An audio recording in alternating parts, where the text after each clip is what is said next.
सूत्रभाष्यकृतौ वन्दे भगवन्तौ पुनः पुनः। ईश्वरो गुरुरात्मेति मूर्तिभेदविभागिने व्योमवद्व्याप्तदेहाय दक्षिणामूर्तये नमः। ॐ पार्थाय प्रतिबोधितां भगवता नारायणेन स्वयं व्यासेन ग्रथितां पुराणमुनिना मध्ये महाभारतम् अद्वैतामृतवर्षिणीं भगवतीम् अष्टादशाध्यायिनीम् अम्ब त्वामनुसन्दधामि भगवद्गीते भवद्वेषिणीम्। यं ब्रह्मा वरुणेन्द्ररुद्रमरुतः स्तुन्वन्ति दिव्यैस्तवैः वेदैः साङ्गपदक्रमोपनिषदैः गायन्ति यं सामगाः।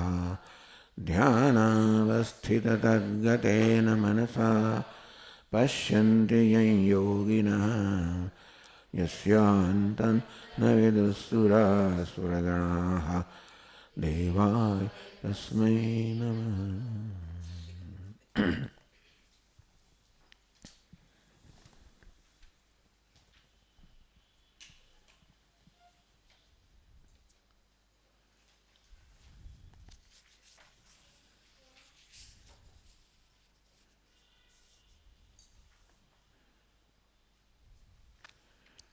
हतो वा प्राप्स्यसि स्वर्गं जित्वा वा भोक्ष्यसे महीम्। तस्मादुत्तिष्ठ कौन्तेय युद्धाय कृतनिश्चयः।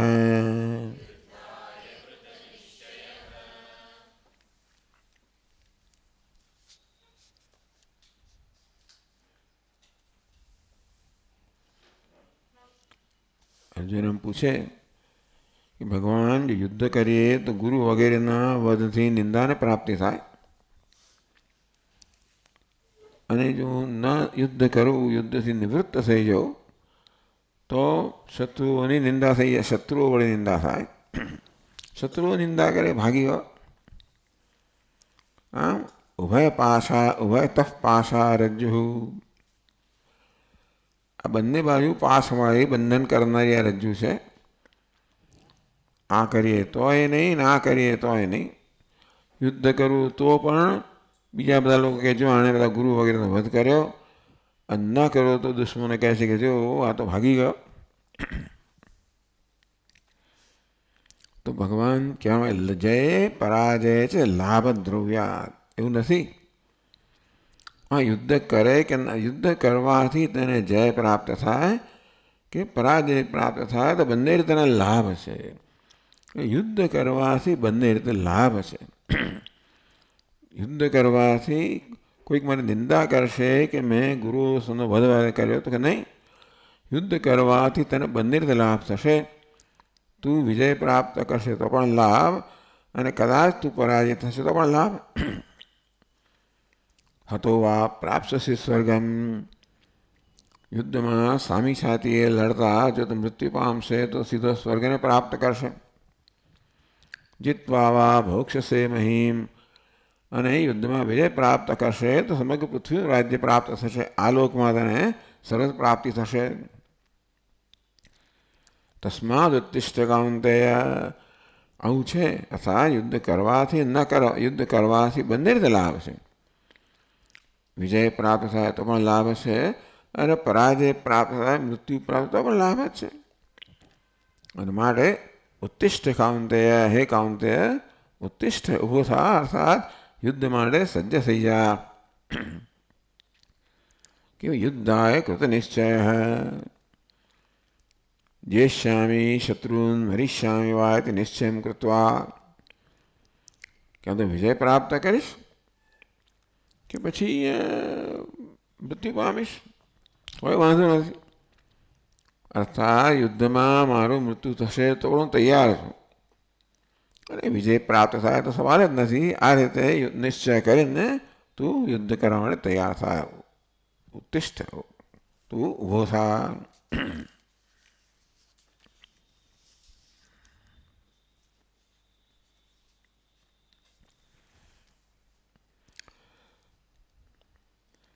तत्र युद्धम स्वधर्म इति एवं युद्धमान कैसे भाष्यकार तत्र युद्धम स्वधर्म इत्येवं युध्यमानस्य उपदेशम इमं शृणु. तो एक बार अर्जुन में निश्चय થઈ ગયો કે युद्धम स्वधर्म इति યુદ્ધ કરવું મારો ધર્મ છે એ પ્રકારે નિશ્ચય કરીને યુદ્ધ માટે તૈયાર થઈ જાય તો આ ધ્યાનમાં રાખવાનું પાછું. ભગવાન જો માત્ર યુદ્ધ કરવાનો ઉપદેશ કરે છે એવું નથી. યુદ્ધ કરવું એ તો આનો ધર્મ છે, એ ભગવાને એને કહેવાની જરૂર નથી. આમાં ભગવાન તો માત્ર શોક અને મોહરૂપી જે પ્રતિબંધ છે. અર્જુન જે પોતે યુદ્ધ કરવા તૈયાર થઈ ગયો હતો પછી એણે પોતાના અસ્ત્ર શસ્ત્ર નીચે હેઠળ મૂક્યા, કારણ કે શોક અને મોહથી એનું મન છવાઈ ગયું હતું. એટલે શોક અને મોહ છે એના નિશ્ચયમાં, યુદ્ધ કરવાના નિશ્ચયમાં અવરોધરૂપ હતા. એટલે એ ભાષ્યકાર કહે છે કે ભગવાન યુદ્ધ કરવાનું કહેતા નથી. ભગવાન માત્ર શોક અને મોહરૂપી અવરોધ કેમ દૂર થાય એ જ ઉપદેશ કરે છે. આપોઆપ યુદ્ધ તો થશે જ, કરશે જ. યુદ્ધમ સ્વધર્મ એવં યુદ્ધમાનસ્ય. અર્જુનના મનમાં આ ઉપદેશથી એવો નિશ્ચય જન્મે, યુદ્ધ એ મારો ધર્મ છે અને માટે હું યુદ્ધ કરીશ. એ પ્રકારે યુદ્ધ કરવા માટે તૈયાર થાય ત્યારે પછી પણ ભગવાન માત્ર યુદ્ધ કરવા ખાતર યુદ્ધ કરવાનું નથી કહેતા. યુદ્ધમાનસ્ય ઉપદેશમ એમ શૃણુ. યુદ્ધ કરી રહ્યો છે એના માટે ઉપદેશ છે હે અર્જુન, તે તું સાંભળ. 33મા શ્લોકમાં કહે છે સુખ દુઃખે સમે કૃત્વા લાભાલાભૌ જયા જયૌ તતો યુદ્ધાય યુજ્યસ્વ નૈવં પાપમ વાપ્સ્યસી.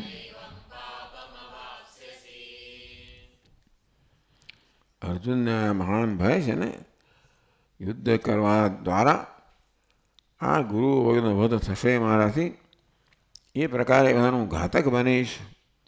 મહાન અપરાધની લાગણી છે, તેથી મને પાપ લાગે, પાપી બનીશ. મને પાપ લાગશે, મારે નરકમાં જવું પડશે. કેમ? કારણ કે યુદ્ધ વસ્તુ ખોટી હશે. ભગવાન કે યુદ્ધ કરવું કે ના કરવાથી પાપ નથી લાગતું. કોઈ કર્મ કરવાથી પુણ્ય થાય છે કે ન કરવાથી પાપ લાગે છે એવું નથી.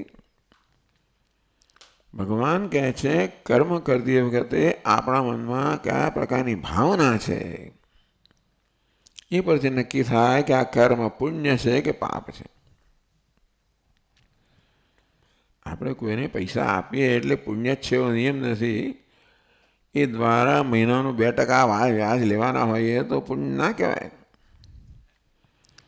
અને કદાચ જરૂરિયાતમાં માણસ છે, મળે એને પૈસા આપી દઈએ તો પુણ્ય કહેવાય. માત્ર કોઈને કશુંક આપવું એટલે જ પુણ્ય, કે ન આપવું એટલે પાપ, એવો નિયમ નથી. એની પાછળ કયા પ્રકારની ભાવના છે. એટલે ભગવાન કહે છે, ભાષ્યકાર કહે છે યુદ્ધમાનસ્ય એમમ ઉપદેશમ શૃણુ. યુદ્ધ કરી રહ્યો છે એણે મનમાં કયા પ્રકારની ભાવના રાખવી જોઈએ એ વિષયનો આ ઉપદેશ હે અર્જુન તું સાંભળ. બહુ મોટો, બહુ મહત્વનો શ્લોક છે મારી દ્રષ્ટિએ તો. અને બધું કર્મયોગ આમાં આવી જ ગયું છે. સમત્વમ યોગ ઉચ્ચતે. ભગવાન પછી કહેશે ચિત્તનું સમત્વ, ચિત્તની સમતા. એટલે કે રાગદ્વેષ, ચિત્તમાં રાગદ્વેષનો અભાવ. ચિત્તમાં સમતા ક્યારે ન હોય? જ્યારે રાગ હોય તો પક્ષપાત હોય, દ્વેષ હોય તો પછી રાગ, દ્વેષ હોય તો પછી દ્વેષ હોય,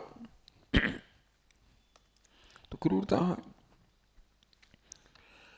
રાગ અને દ્વેષ હોય ને આપણે ગમે તેવું સારું કર્મ કરતા હોઈએ તો પણ એ કર્મ આપણને બંધન કરનારું નીવડે. કર્મ બંધન કરનારું નથી કે કર્મ મુક્તિ કરનારું પણ નથી. મનની જે ભાવના છે બંધન કરનારી છે કે મુક્ત કરનારી છે. તો આ શ્લોકમાં ભગવાને ભાવના સમજાવે છે અને અઘરી વસ્તુ છે. સમત્વ કોને કે અહીં જ કહી દે છે, સુખ દુઃખે સમય કૃત્વા.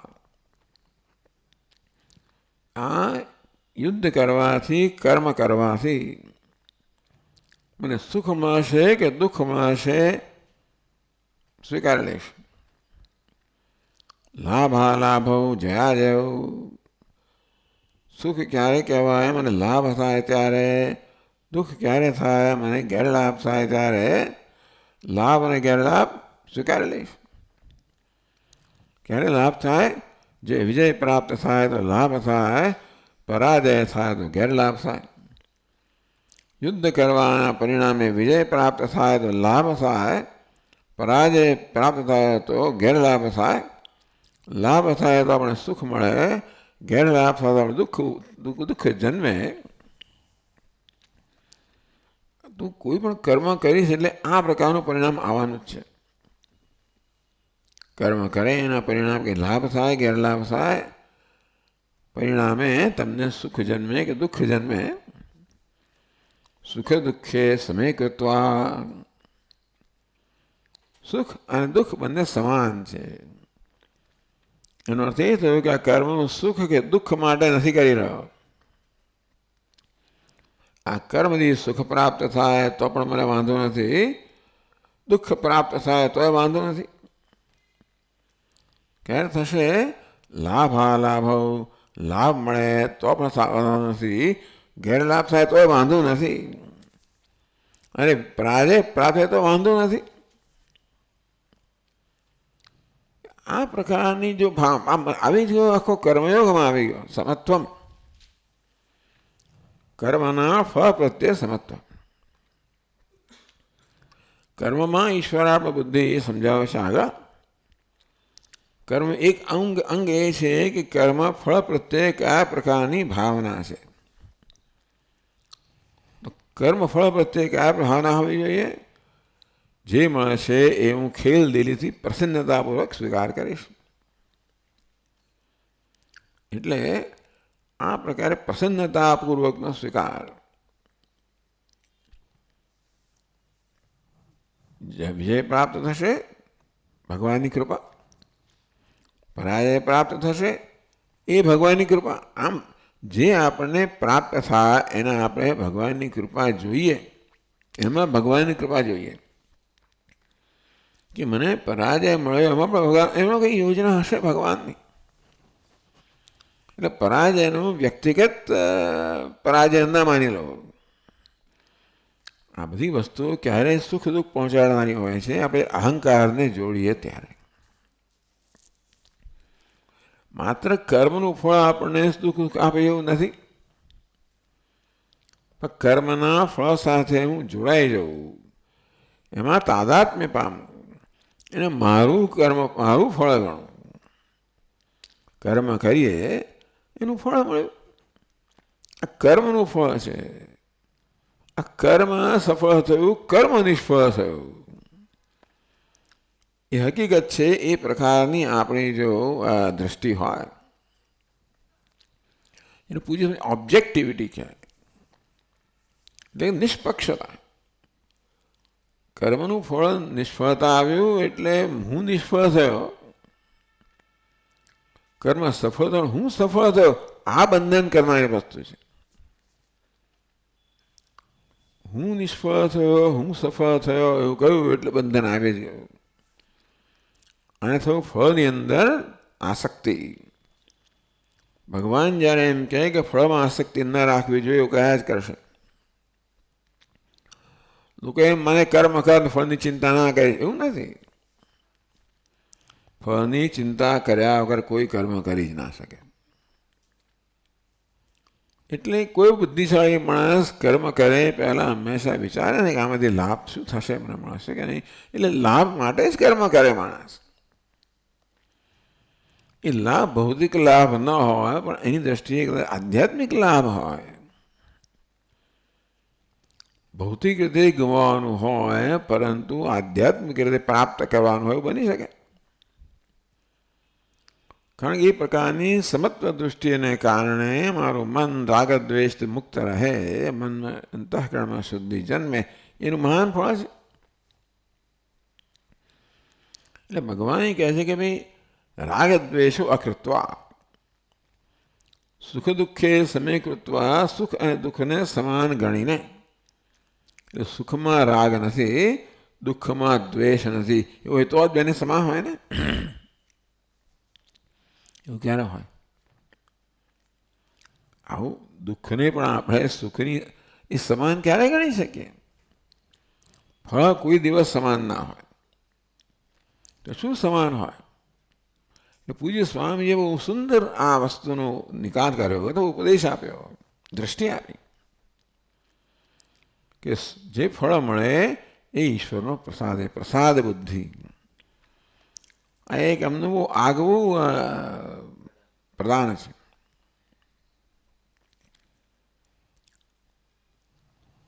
ઈશ્વરનો પ્રસાદ છે. પછી કેવો પ્રસાદ હોય ને આપણે એને પ્રસાદ રૂપે જોતા હોઈએ તો પછી એના માટે કોઈ પ્રકારનું પ્રત્યાઘાત રિએક્શન ના હોય. પ્રસાદમાં ક્યારેક પેંડો મળે અને ક્યારેક ચણા પેલું શું મળે, હા હા લીમડા રસ પણ મળે ગુડી પડવાના દિવસે. નહીં તો પેલું શું છે, હા સાકરિયું મળે, સિંગ સાકરિયા મળે, એવું મળે. જોકે મને તો હું તો એના પર આપણે એ માટે ધ્યાન રાખતા હોય કે પ્રસાદ કોને કહેવાય? પ્રસાદસ્તુ પ્રસન્નતા. પ્રસાદ એટલે જ પ્રસન્નતા કે આ ભગવાન તરફથી આવ્યું છે, ભગવાને મને આપ્યું છે તો પ્રસન્નતા હોય. આ તો ગળ્યું છે ને, આ તો મોળું છે ને, આ તો ખાટું છે ને, તીખું છે ને, કડવું છે, એ પ્રકારે પ્રસાદની આવી રીતે મૂલ્યાંકન થતું હોય તો કોઈ દિવસ સમજતો હોય નહીં. આવું કડવું તો ગળું, આવું ખાટું જ મન ના ભાવે, કડવું મન ના ભાવે. તિરુપતિમાં લાઈનો લાગી હોય અને પછી કયો પ્રસાદ તમને મળે તો એ વખતે એની ટોપલામાં લાડુ હોય તો લાડુ મળે, બીજું કંઈ હોય તો બીજું પણ મળે. ખાટા દાળ ભાતે મળે, પુલીઓ ધરાઈ ગઈ છે એવું પણ મળે. આ તો મને ના ભાવે, ભાવવાનું શું? પ્રસાદ એટલે પ્રસાદ. એટલે એ કહે છે કે જો આપણે એને પ્રસાદ રૂપે જોતા હોઈએ કે આ તો ઈશ્વર પાસેથી પ્રાપ્ત, ઈશ્વર મને આપ્યું છે, અને તો પછી એના પ્રત્યે પ્રસન્નતા ભગવાન જે આપે એ બરોબર જ છે. પછી ચરણામૃત હોય કે પછી ભસ્મ પણ હોય, પ્રસન્નતા થાય કે ચાલો મને મળ્યું, ભસ્મ મળી કે લીમડાનો રસ પણ મળે, કોઈ આપણ ભગવાન આપે. ઈશ્વર જગ્યા આપે હંમેશા મારા સારા માટે હોય એ પ્રકારની મારી શ્રદ્ધા છે. અને એટલે મને એમાં એવું ના લાગે કે ભાઈ મને અન્યાય થયો.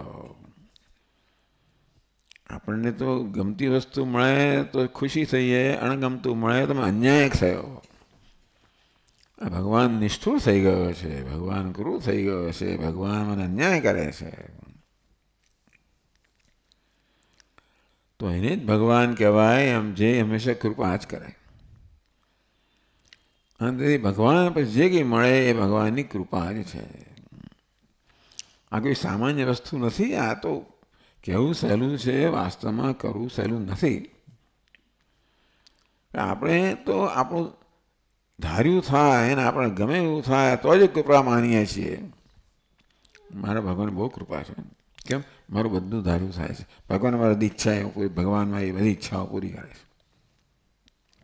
પણ નહીં કરે તો શું? તો ભગવાન પછી ભગવાનને ઘરે જાય. 2-4 વાર ના થાય તો પછી હું ભગવાનને છોડી દઉં. એટલે આ પ્રકારે ભગવાનને મળવો અને શું મળ્યું એ પરથી એ કર્મફળદાતાને મળવો, એવું કરીશું તો ક્યારેય પણ મનમાં સમતા કે સ્વસ્થતા હોય જ ના શકે. જે મળ્યું એ ભગવાનની કૃપા છે અને ભગવાન પાસેથી આવ્યા માટે મને આનંદ છે. એ ધીમે ધીમે કેળવવાનું છે.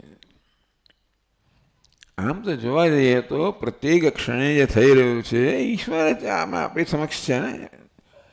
જો કે પરિસ્થિતિ હોય એના રૂપમાં ઈશ્વર જ છે. ભલે બી આ માણસે કંઈક બોલ્યું ને આ મને આપ્યું ને પેલા આપ્યું એવું ખરું, એ તો પણ પોસ્ટમેન જેવા છે ને. 100 રૂપિયા કે પોસ્ટમેન નથી આપતો, એ તો મની ઓર્ડર આવ્યો અને પોસ્ટમેન આપ્યો એટલે એને પછી 10 રૂપિયા આપી દઉં એને, એવું નથી થતું. તમે આપો તો આપો દિવાળીમાં, પણ સામાન્ય રીતે આ પોસ્ટમેન આપી એ પ્રકારની વૃત્તિ મનમાં જન્મતી નથી.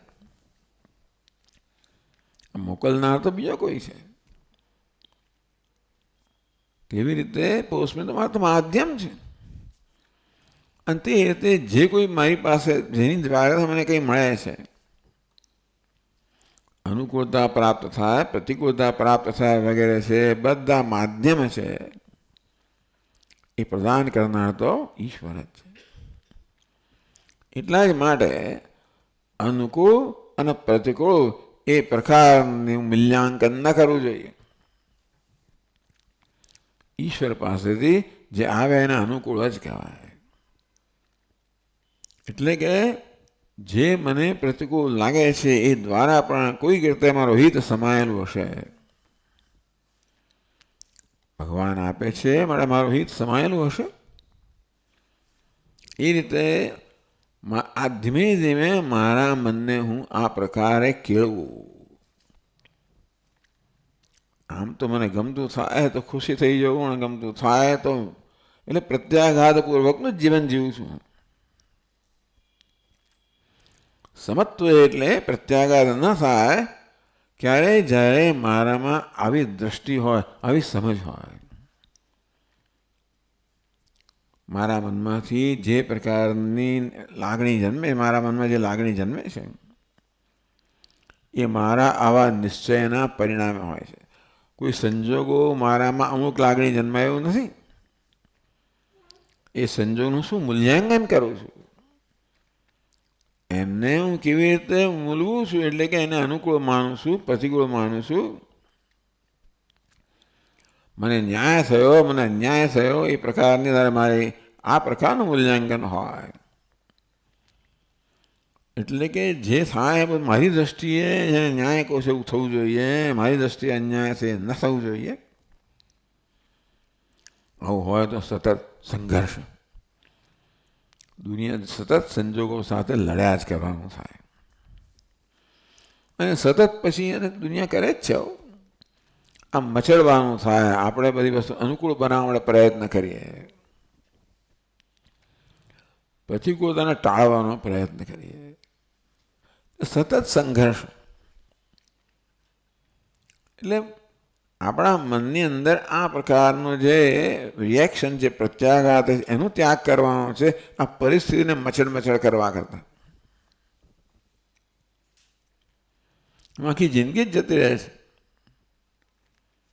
એટલે ભગવાન આ એક જ શ્લોક પૂરતો છે કર્મયોગની બધી દ્રષ્ટિએ, બધી ભાવનાઓ માટે. સુખ કર્મનું ફળ, જે કે કર્મનું ફળ હોય, સમય કૃત્વા એ સમાન છે, એ યોગ્ય છે, મને સ્વીકાર્ય છે, હું પ્રસન્ન છું. આપણા સ્વામી ગ્રેસફુલ એક્સેપ્ટન્સ, પ્રસન્નતાપૂર્વકનો સ્વીકાર. સહેલું નથી, બોલવું સહેલું છે.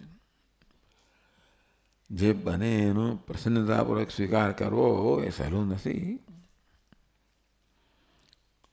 કારણ કે આપણે જેને અનુકૂળ માનીએ કે એને જ સ્વીકારવા ટેવાયેલા છે, બીજાને આપણે નકારતા હોઈએ છીએ, તિરસ્કારતા હોઈએ છીએ. એટલે સામાન્ય રીતે જે સંજોગો મારી સમક્ષ જન્મે એનો ક્યાં તો સ્વીકાર થાય, ક્યાં તિરસ્કાર થાય, આ પ્રકારની જ વસ્તુ હોય છે. સ્વીકાર નહીં, પણ કાં તો એને આવકાર થાય કે તિરસ્કાર થાય. આવકાર તિરસ્કાર, આવકાર તિરસ્કાર, નહીં સ્વીકાર જે છે એનો પ્રસન્નતાપૂર્વકનો આ પ્રકારે આનું નામ છે સ્પિરિચ્યુઅલ, આધ્યાત્મિક ઉન્નતિ. બીજી કોઈ વસ્તુ નથી, આ જ કરવાનું છે આપણે. જેને કહેવાય પૂજ્ય સ્વામી પાસે સેલ્ફ ગ્રોથ, આત્મવિકાસ, આત્મોન્નતિ. આધ્યાત્મિક જીવન એટલે શું? આ ભાવનાને જ આધ્યાત્મિક કહેવામાં આવે. જે કર્મ કરીએ છીએ એ દ્વારા આધ્યાત્મિક જીવન એવું નક્કી કરવા કરતાં પણ જે પ્રકારની ભાવના સેવીએ છીએ એ પછી નક્કી થાય કે મારું આધ્યાત્મિક છે કે પછી વ્યવહારિક છે કે સાંસારિક છે. બધી જગ્યાએ હંમેશા પ્રત્યાઘાત દાખવતો જ આવ્યો હોવ ને બધું તો એ બધી સંસારી છે આપણે. પણ આ વસ્તુ આપણે ઓળખવાની છે. આપણામાં આ વસ્તુ ઓળખવાની છે કે મારું મન કેવા આવા પ્રત્યાઘાતો દાખવતું હોય છે. ચાલો, એટલે મનને પણ બિચારાને સજા કરવાની જરૂર નથી, મનને સમજવાની જરૂર છે અને ધીમે ધીમે ધીમે મનને કેળવવાની જરૂર છે. આપણા પોતાના સુખ માટે. દુનિયામાં કંઈ મળ્યું કે ના મળ્યું એ પરથી આપણે સુખ દુઃખ મળતા નથી. આપણે કયા પ્રકારની ભાવના છે એ આપણા સુખ દુઃખ નક્કી કરે છે. મને કે બધી ભૌતિક વસ્તુ પ્રાપ્ત થઈ એટલે સુખી, ના થઈ એટલે દુઃખી, એ ખોટું સમીકરણ છે. જે છે એને પ્રત્યે મારી કેવી ભાવના છે, કેવી દ્રષ્ટિ છે. હું સ્વતંત્ર બની જાઉં, આ પ્રકારે આવી જાતની દ્રષ્ટિ મારી હોય કે ભાવના હોય ત્યારે કોઈ વસ્તુ મને અસર ના કરી શકે. એટલે કે મારા મનની શાંતિનો ભંગ ના કરી શકે. હું પ્રસન્ન રહી શકું. તો બીજું શું જોઈએ છે? એટલે કેવી રીતે પ્રસન્ન રહેવું, જીવનને કેમ સફળ બનાવવું. સફળતાની વ્યાખ્યા કોઈ ભૌતિક લાભ કે ગેરલાભથી નથી, સફળતા નિષ્ફળતાની. પણ આ પ્રકારે દરેક સંજોગોમાં શું પ્રાપ્ત કર્યું? પ્રસન્નતા પ્રાપ્ત કરી કે પછી આપણે દુઃખ પ્રાપ્ત કર્યું? ભલે ₹1,00,000 મળે, દુઃખ થયું, 2 લાખ 1 લાખ મળ્યા તો પછી એ પ્રાપ્તિ નથી. એટલે આ દુનિયાની ભૌતિક વસ્તુથી આપણે સ્વતંત્ર જ બની જવું જોઈએ. જે આવું તો આવે ને જાય, જે થાય તે ખરું. પેલો કે જોઈએ તને શું, 1-2 રોટલી તું ખાય તો જોઈએ છે શું? મેં વાત કરી છે આ પૂજ્ય સ્વામી, 70 વર્ષનો માણસ આવીને કહે છે કે ભાઈ હું બહુ દુઃખી છું, બહુ ચિંતા થાય છે મને. સ્વામીજી કોઈ 41 દિવસ મને આ વ્રત કરો, રસોઈ બનાવો તો મને બનાવતા આવડે છે, બસ તમે રસોઈ બનાવો, એના બધું તમે માલ સામાન તમે જ ખરીદી લાવો, અને જે લાવો એ બધું વાપરવાનું, બધું ખાઈ જવાનું. એટલે માણસ વધારે લાવે નહીં. 41 દિવસ વ્રત કરો. 41 જેવા જરૂર ના પડે, 15-20 દિવસ પછી પાછો આવે પેલો માણસ. સ્વામી મારું મન શાંત થઈ ગયું. કેમ કે મેં જોઈએ શું, 2 રોટલી જોઈએ, શેને માટે કકળાટ કરું છું? એ છેવટે આપણે જોઈશું તો શેના માટે કકળાટ કરીએ છીએ? માન અપમાન માટે, લાભ ગેરલાભ માટે, સફળતા નિષ્ફળતા માટે? આ બધું ના શીખીએ તો આનો અર્થ જ નથી. હવે ટૂંકમાં ભગવદ્ ગીતામાં આ બધું અભ્યાસ કર્યા પછી એવા ને એવા જ રહીએ આપણે. એવું જીવન, એવું જ રિએક્શન, એટલે કે બધા પ્રત્યાઘાત દાખવ્યા જ કરીએ. એટલે હું એવું નથી કહેવા માંગવા, એટલે ટૂંકમાં એ બધામાં પરિવર્તન આવવું જોઈએ. આ એક શ્લોક યાદ રાખવાનો. સુખ દુઃખે સમય કૃત્વા લાભાલાભો જયા જયો. ક્યાં તો આપણને જય પ્રાપ્ત થાય કે પરાજય પ્રાપ્ત થાય, લાભ થાય કે ગેરલાભ થાય. સુખ દુઃખ મેં કહ્યું ને, એ તો પ્રાપ્ત થતું નથી, એ તો આપણો પ્રત્યાઘાત રિએક્શન છે. મેં પહેલેથી મનમાં નક્કી કર્યું હોય કે આવું બને તો હું સુખી થઈશ અને આવું બને તો દુઃખ થાય, એ મેં નક્કી કરેલું છે. સુખ દુઃખ નામની વસ્તુ કોઈ દુનિયામાંથી પ્રાપ્ત થતી નથી. સુખ દુઃખ તો જે પ્રાપ્ત થાય છે એના પ્રત્યે મારું રિએક્શન છે, પ્રત્યાઘાત છે. એ ન કરવો એ મારા હાથમાં છે. એટલે સુખ દુઃખ કેવું છે વસ્તુ? રિએક્શન, પ્રત્યાઘાત છે. એવું મહારાજે બરોબર ચર્ચા કરી નથી કોઈએ, પણ આપણે ચર્ચા કરી ગયા છીએ એકથી વધારે વાર ને ફરી પાછા કરીએ છીએ કે સુખ દુઃખ નામની કોઈ વસ્તુ છે જ નહીં. દુનિયા સુખ દુઃખ આપતી હોય એવું છે જ નહીં. સુખ દુઃખ તો જે બની રહ્યું છે એની પ્રત્યે મારો કયા પ્રકારનું રિએક્શન, પ્રત્યાઘાત છે એ પછી નક્કી થાય. અને માટે એને અનુકૂળ, પહેલાં એને મેં કેવી જાતની છાપ મારી છે. અનુકૂળ છે તો સુખ નામની આપણે વૃત્તિ જન્મે, પ્રતિકૂળ છે દુઃખ નામની વૃત્તિ જન્મે. એ અનુકૂળ પ્રતિકૂળ એ છાપ મારી દઈએ છીએ ને આપણે, એ ન મારવાનો આપણા હાથમાં છે. એટલે પહેલા મનમાં નિશ્ચય કર, જયા જયો, જય પ્રાપ્ત થાય પરાજય પ્રાપ્ત થાય, ઈશ્વરનો પ્રસાદ. લાભ થાય ગેરલાભ થાય, ઈશ્વરનો પ્રસાદ. સુખ દુઃખ તો માનતો નથી. એટલે અનુકૂળ હોય આ બધી વસ્તુ, અનુકૂળ પ્રતિકૂળ આપણા પોતે જ માનલી છાપ છે. પણ જય ને પરાજય વ્યવહારિક વસ્તુ છે. લાભ ગેરલાભ પણ વ્યવહારિક વસ્તુ છે. સમય કૃત્વા, સમય કૃત્વા એટલે પહેલેથી એની તૈયારી રાખીને કહ્યું ભગવાન, સમય કૃત્વા તતો યુદ્ધાય. પહેલા મનમાં આ પ્રકારની સમત્વ, સમય કૃત્વા, આ બધાને સમાન ગણો. પહેલા એવું નહીં કે કર્મ કર્યા પછી ફળ મળે ત્યારે સમાનતા, એવું નથી. કર્મ કરતા પહેલા સમાનતા. સમય કૃત્વા, યુદ્ધ કરતા પહેલા જ મનમાં સમાનતા હોય અર્જુન, કે વિજય પ્રાપ્ત થશે, ઈશ્વરનો પ્રસાદ. એ સમાનતા ક્યારે હોય? ઈશ્વરનો પ્રસાદ. પરાજય પ્રાપ્ત થશે, ઈશ્વરનો પ્રસાદ. પૃથ્વીનો રાજ મળશે, ઈશ્વરનો પ્રસાદ. વનમાં જવું પડશે, ઈશ્વરનો પ્રસાદ. આ પ્રકારે સમય કૃત્વ પહેલેથી નક્કી કરવાનું. કર્મ કરીએ અને પછી ફળ મળે ત્યારે સમાનતા નથી હોતી. સમય કૃત્વા, પહેલેથી મનમાં સમાનતા છે. તતો યુદ્ધ, મનમાં પહેલા આ પ્રકારની ભાવના છે, સમત્વની ભાવના છે, એ પહેલા તું ઉત્પન્ન કર. તથા ત્યાર પછી યુદ્ધ કર. યુદ્ધ થયા પછી હા હું સમાન, પછી થાય જ નહીં. યુદ્ધ કરતી વખતે મારે વિજય જ પ્રાપ્ત કરવો છે, પરાજય મને તૈયાર નથી, તો યુદ્ધ કરી પરિણામ આવે પછી આપણે થઈ ના શકે. મારે લાભ જ જોઈએ, ગેરલાભ નથી જોઈએ. નક્કી થયા પછી તો એવું ના થાય કે જે પરિણામ આવે તો આપણે લાભ પરિણામ સરખા નથી, લાભ ગેરલાભ. પહેલા મનમાં થવું જોઈએ સમય કૃત્વા. આ એટલે આપણા પૂજ્ય સ્વામી બહુ સરસ પ્રશ્ન પૂછે. When you begin or any endeavor, are you ready for failure? કોઈ પણ પ્રયત્ન તમે કરો, કર્મ કરો કે પ્રયાસ કરો એ પહેલા મને પૂછવાનું કે હું નિષ્ફળતા માટે તૈયાર છું કે નહીં. શું નિષ્ફળતા મળશે તો હું નાસીપાસ થઈ જઈશ અને બસ મરી ગયો, જતો રહ્યો, એવું છે? નિષ્ફળતા પણ મળે, એનું ખેલ સ્વીકાર કરી શકો એમ છું. અને ઈશ્વર હોય તો જ આ બધું સંભવિત બને. ઈશ્વર વગરનો કર્મ એવો ગઘરો છે.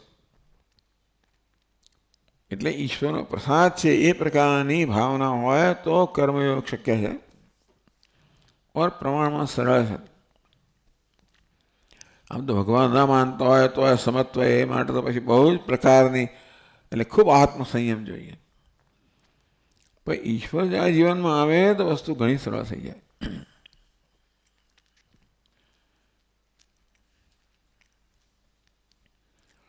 એટલે તત્ર યુદ્ધમ સ્વધર્મ ઇતિ એવમ વિદ્યમાનસ્ય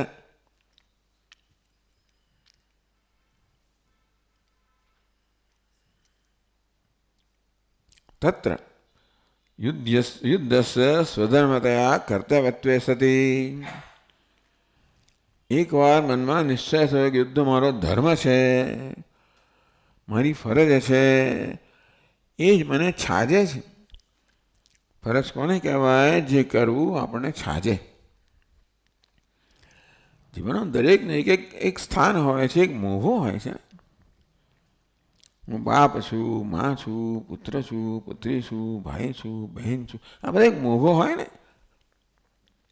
ભાઈથી આમ ના થાય, બહેનથી આમ ના થાય, માથી આમ ના થાય, બાપથી આમ ના થાય, આમ જ થાય. એને આપણે સ્વાભિમાન કહી શકીએ. એને સ્વાભિમાન કહેવાય જે મને કોઈ રીતે અયોગ્ય કરતા રોકે. એટલે આપણી સંસ્કૃતિમાં સ્વાભિમાન ઉત્પન્ન કરવામાં આવે. આ બ્રહ્મચર્ય સંસ્કાર આપવા તો બ્રહ્મચારી છે, એમાં બ્રહ્મચારી છું. મારાથી આમ ના થાય, પહેલાં હું રખડ્યા કર, આવું ના રખડાય, આવું ના થાય, અને આમ કરવું જોઈએ. એટલા જ માટે આ પ્રકારની એક આઈડેન્ટિટી આપવામાં આવતી હતી. એટલે એ પ્રકારની આત્મસભાનતા ઉત્પન્ન કરવામાં આવે કે હું કોણ છું. એટલે આ પહેલી આત્મસભાનતા કે આ યુદ્ધ મારો સ્વધર્મ છે. એને સ્વધર્મ કહેવાય જેમાં કર્મ મહત્વનું છે, પરિણામ મહત્વનું નથી. મારે શું કરવું જોઈએ એ મહત્વનું છે, આ દ્વારા મને શું લાભ ગેરલાભ એ મહત્વનું નથી. એને મહત્વનું ગણીએ તો પછી આપણે કર્મ કરવાનું મુશ્કેલ થઈ જાય. એટલે તો આપણે આઝાદી મળી જ ના હોય. લોકો કેટલા બધા બલિદાન આપ્યા આવે, એટલે મને લાભ થાય તો જ આ કરવું, ના થાય એવું છે જ નહીં. ઝંપલાવી બધા લોકો અંદર કેટલું બધું બલિદાન આપ્યું અને ત્યારે વસ્તુ પ્રાપ્ત થઈ. અને કારણ કે કયા પ્રકારનું પરિબળ સામે તમારે યુદ્ધ કરવાનું હતું. હા, બ્રિટિશ સરકારની બધી શક્તિઓ અને ક્રૂરતા અને એ સિવાય પણ બધા બહુ ચાલાક લોકો અને બધા એ બધી વસ્તુ સામે તમારે લડવાનું હતું. ગાંધીજી કે એમને યુદ્ધ કરીને આપણે કોઈ કશું હિંસાથી કશું મળવાનું નથી, પહેલું જ નક્કી કર્યું એમણે. કોઈ આપણામાં શક્તિ જ નથી કે આમની સામે આપણે હિંસાથી યુદ્ધ પ્રાપ્ત કરી શકીએ, વિજય પ્રાપ્ત કરી શકીએ. આપણે બીજું કોઈ હથિયાર હોવું જોઈએ. એટલે એ પ્રકારે આ મોરલ ટૂંકમાં આવું હથિયાર એમણે જોયું કે આ જ હથિયાર છે. આ માણસ નબળા છે બધા, પણ આ હથિયાર એમને પ્રબળ બનાવે, સબળ બનાવે. સબળ કોને કહેવાય? મારી નાખનાર સબળ નથી, પરંતુ બલિદાન કરનાર સબળ છે. ચાલો, એટલે ટૂંકમાં તતો યુદ્ધાયુજસ્વ દૈવમ, તો બધાને પાપ નહીં લાગે. એટલે યુદ્ધમાનસ્ય ઉપદેશમ ઇમમ શૃણુ.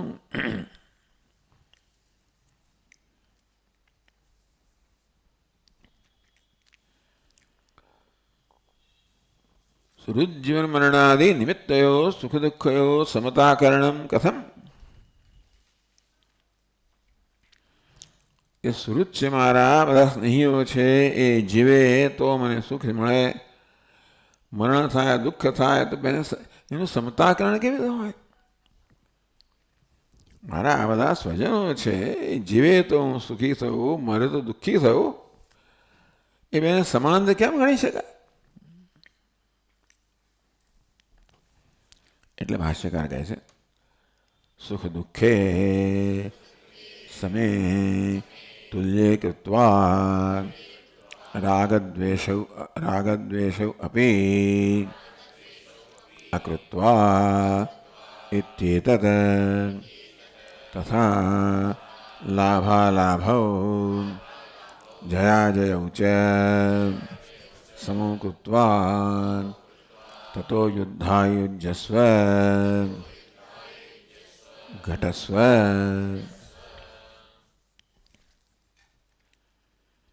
સુખ દુઃખે સમે કૃત્વા તુલ્ય કૃત્વા. સુખ દુઃખને સમાન કેવી રીતે ગણી શકાય? સુખ એટલે સુખ, દુઃખ પરસ્પર વિરુદ્ધ વસ્તુઓ છે, એ કેમ સમાન હોઈ શકે? સુખ દુઃખ એ પરિણામ તો સમાન નથી. એના પ્રત્યેની મારી દૃષ્ટિ છે કે સુખ સ્વીકાર્ય છે, દુઃખ પણ સ્વીકાર્ય છે. એ પણ જગત જીવનની ઘટના છે ને. જે વસ્તુ હું નક્કી નથી કરી શકતો, જેનો હું નિર્ણય નથી કરી શકતો, જે મારા કાબૂમાં નથી, એને અસહાયતાથી સ્વીકારવાને બદલે આપણે પ્રસન્નતાપૂર્વક સ્વીકારીએ, બહુ મોટી વસ્તુ છે. આવું અહીંયા ભગવાન કહી રહ્યા છે. સુખ દુઃખે સમે તુલ્ય કૃત્વા. સુખ અને દુઃખ સમાન છે એટલે રાગ દ્વેષ અકૃત્વા. સુખ માટે રાગ હોય, દુઃખ માટે દ્વેષ હોય તો એવું નહીં. દુઃખ માટે રાગ હોય એવું કોઈ નથી કહેતું આપણને. બસ સુખ માટે રાગ હોય તો દુઃખ માટે દ્વેષ હોવાનો છે. આ પરસ્પર વિરુદ્ધ જોડકા છે ને. ભગવાને જીવન જ આ પ્રકારના દ્વંદ્વનું પરસ્પર વિરુદ્ધ જોડકાનું જ બનાવેલું છે. આ સિક્કાની બે બાજુઓ છે. સુખ હોય કે દુઃખ હોય, લાભ હોય કે ગેરલાભ હોય, વિજય હોય પરાજય હોય, બેમાં એક હોવાનું છે. આમ સિક્કાની બે બાજુઓ. હવે એમને સમાન કેમ ગણાય? નથી સમાન. એક બાજુ મને ધન પ્રાપ્ત થયું, બીજી બાજુ મેં ધન ગુમાવ્યું, સમાન કેમ છે? એટલે ઘટનાઓ સમાન નથી, પરંતુ એના પ્રત્યે મારી કઈ દ્રષ્ટિ છે એમાં સમાનતા છે. મને નુકસાન થયું, ચાલો ઈશ્વરની કૃપા. એવું કેવું હોય તો કે આમાં પણ કંઈક હશે ભગવાને. એટલે આ આપણે માત્ર ભૌતિક રીતે જ વસ્તુને મૂલવીએ તો ક્યારેય સમાનતા ન હોય. આધ્યાત્મિક રીતે મૂલવીએ તો જ સમાનતા હોય કે આ દ્વારા કોઈક મારો આત્મવિકાસ થવાનો હશે. એટલે ભગવાન મને ઘડવા માગે છે. આ પ્રકારે મારી પરિસ્થિતિઓ સર્જીને ભગવાન મને ઘડવા માંગે છે. અને માટે ક્યારે હું ઘડાઈ શકું? જ્યારે હું મારી જાતને સમર્પિત કરું ત્યારે. આ શિલ્પી પથ્થરને ઘડી ક્યારે શકે? પથ્થર જ્યારે શિલ્પીને અનુકૂળ હોય, આમ મોઢું ફેરવી લે તો તૂટી જાય બિચારો પથ્થર, પણ નથી કરતો. પણ આપણે તો જીવંત પથ્થર છીએ ને. આપણે મોઢા ફેરવી લઈએ એટલે આપણને આઘાતો થાય બધા.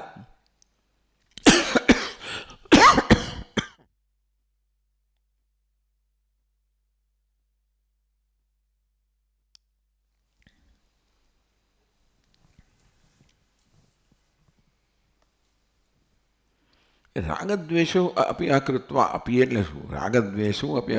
રાગ અને દ્વેષ પણ ન કરીને તો શું કરવાનું?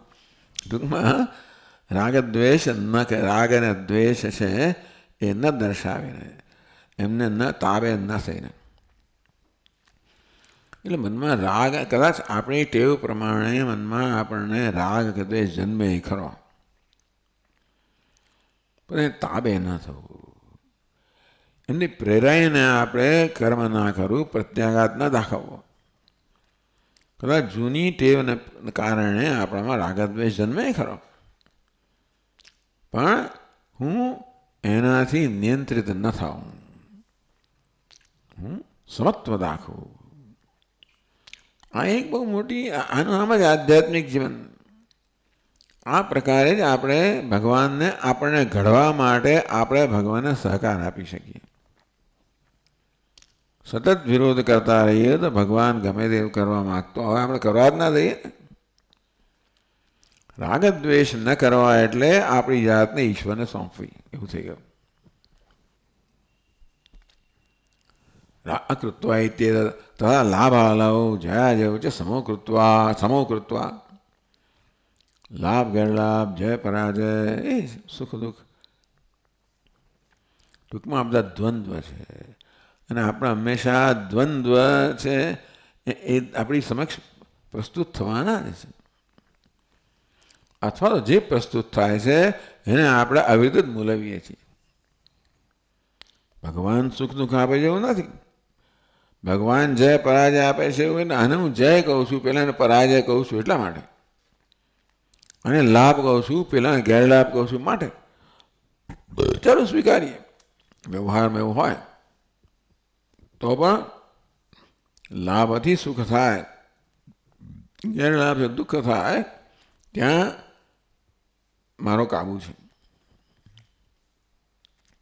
એટલે પ્રસાદ બુદ્ધિ જે મળે ઈશ્વરનો પ્રસાદ છે, એટલે પ્રસન્નતાપૂર્વક સ્વીકારવામાં આવે.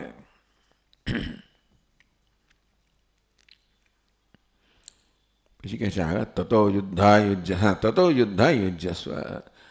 આ પ્રકારે મનમાં આવી સમત્વકરણ, સમતા ઉત્પન્ન કરીને મનને સમ બનાવીને,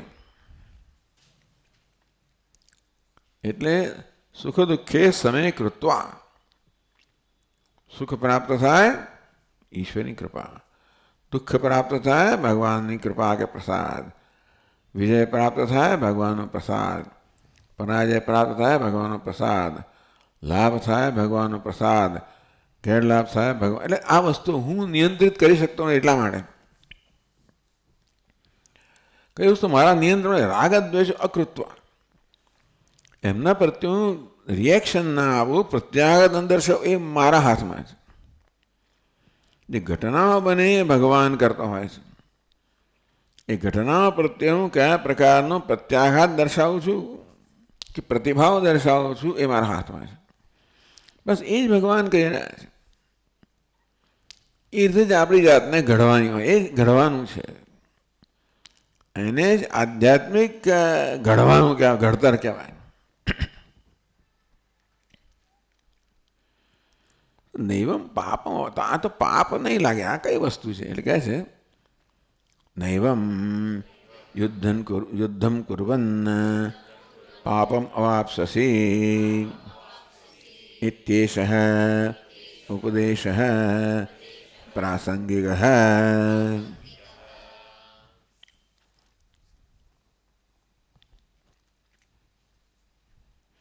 આમને બીજો તકલીફ છે ટીકાકારોને કે આમ કરીને ભગવાન તો આ તો કર્મનો ઉપદેશ કર્યો ને.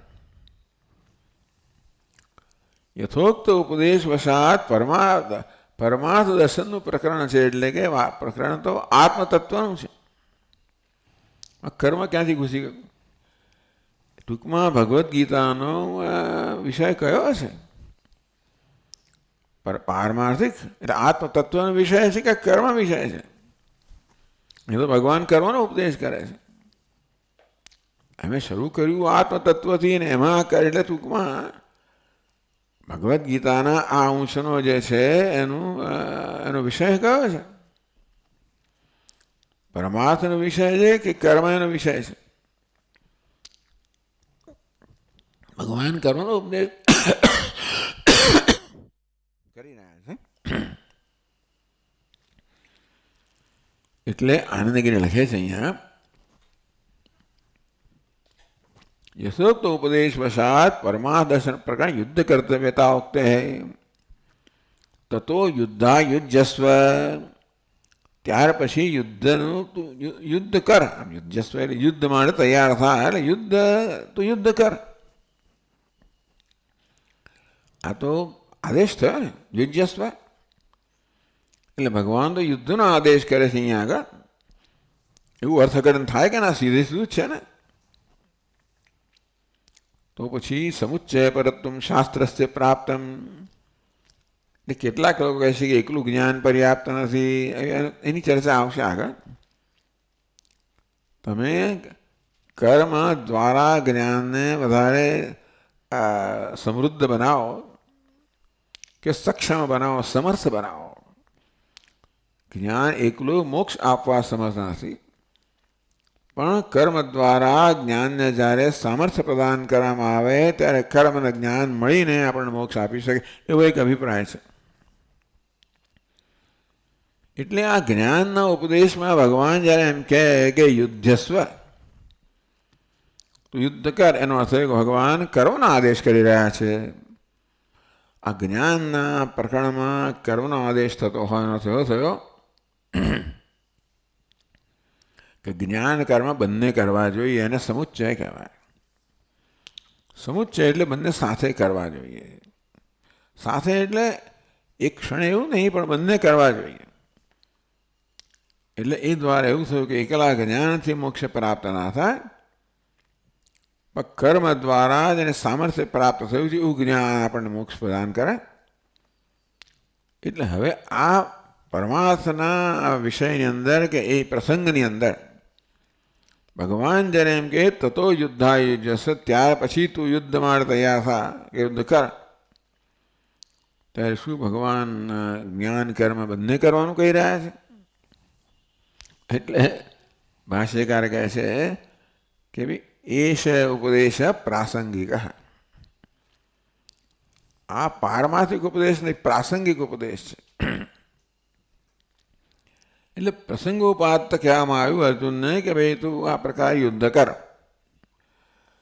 એટલે કે ભગવદ્ ગીતાનું તાત્પર્ય યુદ્ધમાં છે એમ નથી, પણ યુદ્ધ પણ એમાં મદદરૂપ છે, એટલા માટે કર્મ મદદરૂપ છે માટે તું કર. કર્મ કે યુદ્ધ એનો મુખ્ય ઉપદેશ નથી. મુખ્ય ઉપદેશ તો આત્મતત્વનું જ્ઞાન જ છે.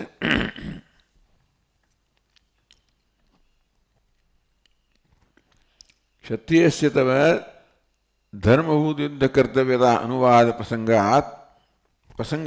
પ્રસંગત્વાત. ટૂંકમાં આ અર્જુન ક્ષત્રિય છે, યુદ્ધ એનો ધર્મ છે, મારે યુદ્ધની વાત કરવામાં આવી. એટલે આપણને બધાના ઉપદેશ દ્વારા યુદ્ધ કરવાનું કહેતા નથી, આપણું કર્તવ્ય કર્મ કરવાનું કહે છે. યુદ્ધ એ અર્જુન માટે કર્તવ્ય હતું, માટે યુદ્ધ એમ કહેવામાં આવ્યું. પણ યુદ્ધ શબ્દનો અર્થ શું કરવો જોઈએ? કર્તવ્ય કર્મ કર. હે અર્જુન, તું તારું ધર્મનું પાલન કર, તારું કર્તવ્ય કર્મ કર. એટલે આપણને કહે ત્યારે ભાઈ યુદ્ધ કરવાનો એવો અર્થ નહીં કરવાનો. એટલે સામાન્ય બધાના ઉપદેશ લાગુ પડવો જોઈએ, એકલા અર્જુનને માટે નથી. એટલે બધાને ભગવાન યુદ્ધ કરવાનું કહેવું તો ના હોય, પણ એને યુદ્ધ કરવાનું કહે ત્યારે કર્તવ્ય કર્મ કરવાનું છે, તારો ધર્મ છે, કર્તવ્ય છે, એનું પાલન કર. એમાં મુશ્કેલી ઊભી થઈ છે ને અર્જુનના લાગણીને કારણે મુશ્કેલી ઊભી થઈ છે. બુદ્ધિમાં સમજે છે કે અમારું કર્તવ્ય છે, પણ અંદર આ લાગણીના સ્તરે રાગ દ્વેષ જન્મ્યા. હંમેશા મમ એ તે, હું એમનો છું, એ મારા છે, આવું જન્મ્યું. એ લાગણી જે છે ને એ આ એની કર્તવ્યમાં અવરોધરૂપ છે. અને તો બુદ્ધિ દ્વારા આ લાગણી જે છે ને એનું બરોબર સંચાલન કરવાનું છે. હવે લાગણી જન્મે એ તો જન્મવાની, પણ બુદ્ધિ દ્વારા. એટલે આગળ કહેશે 6થા અધ્યાયમાં પણ કે ભાઈ તું આત્મનો બંધુ આત્મરૂપેણ આત્મન બંધુરાત્મા આત્મનસ્તસ્ય યેનીય આત્મના આત્મા જીત. એટલે ટૂંકમાં આત્મા જ આત્માનો બંધુ છે અને આત્મા આત્માનો શત્રુ છે. એટલે આપણું બુદ્ધિ આપણી મિત્ર છે, આપણું શત્રુ છે. જે બુદ્ધિનો વિવેક છે એ મિત્ર છે, વિવેક નથી એ શત્રુ, એવું કહેવા માગે છે ત્યાં 6થા અધ્યાયમાં. આ જ વસ્તુ એ મુખ્યત્વે ભગવાન વિવેકપૂર્વકનું જીવન જીવવાનો અહીંયા ઉપદેશ કરી રહ્યા છે. અર્જુનના કિસ્સામાં વિવેક એટલે યુદ્ધ છે, એટલે બધાના કિસ્સામાં એવું નથી. કર્તવ્ય કર્મ એ જ વિવેક છે. એ છે ઉપદેશ પ્રાસંગિક. આ ગીતાનું તાત્પર્ય નથી યુદ્ધ કરવાનું. પ્રસંગ વસાત ભગવાન કહે છે કે યુદ્ધ કર એટલે તારું કર્તવ્ય કર્મ કર. એટલે કર્તવ્ય કર્મ કરવું એ ગીતાનો અગત્યનો ઉપદેશ છે, એની ના નથી. અચ્છા, પારમાર્થિક ઉપદેશ નથી. પારમાર્થિક ઉપદેશ તો આત્મજ્ઞાન જ છે, પણ આત્મજ્ઞાનને મદદરૂપ થાય માટે આ કર્મનો ઉપદેશ છે.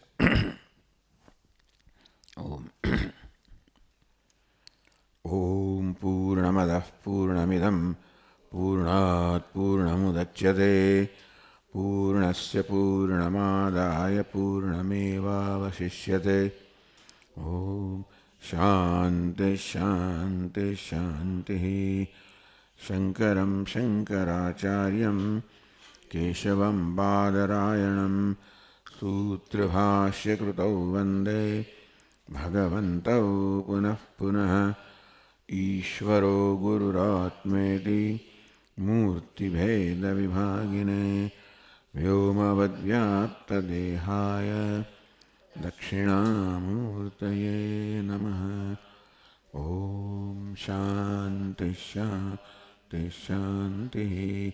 हरि ओम। श्री गुरुभ्यो नमः। हरि ओम।